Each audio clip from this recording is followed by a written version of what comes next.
మేము చాలా ప్రాక్టికల్గా ప్రజల బాగోగుల కోసం, రాష్ట్రానికి మంచి కోసం మేము చేసిన ఆలోచనలు మీకు నచ్చలా. పోనీ మేము ప్లాన్ బి ఇచ్చినాం, మేము చేసిన ప్లాన్ ఏ మీకు నచ్చలా. పోనీ ప్లాన్ బి మేము మీకు ఇచ్చాం కదా, ప్లాన్ బి కింద మేము చెప్పిన ప్లాన్ గురించి ఆలోచించారా? అది లేదు.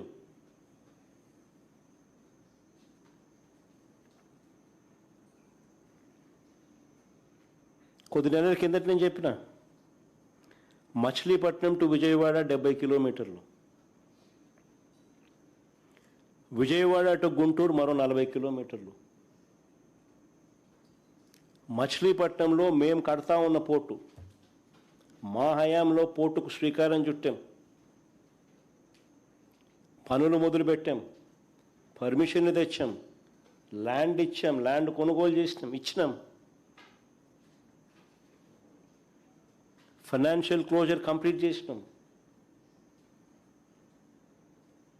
ఎవరితో ప్రమేయం లేకుండా దానికి డబ్బులు వచ్చేట్టుగా ఏర్పాట్లు చేశాం.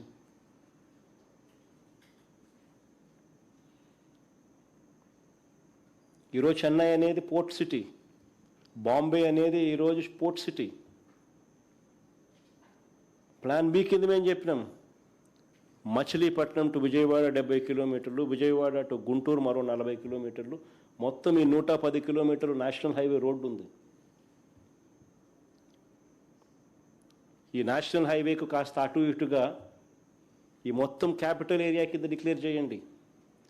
మచిలీపట్నం నుంచి ఎంఏ తీసుకోండి, విజయవాడ నుంచి విఐ తీసుకోండి, గుంటూరు నుంచి GUN తీసుకోండి, మావి గన్ అని పేరు పెట్టండి.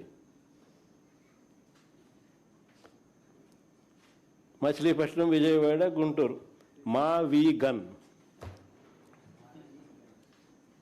సరే, గన్ అంటే బాగుండదు నీకు, అది జగన్ అనేది గుర్తుకొస్తుంది లేని అనుకుంటే సరే వేరే పేరు పెట్టండి.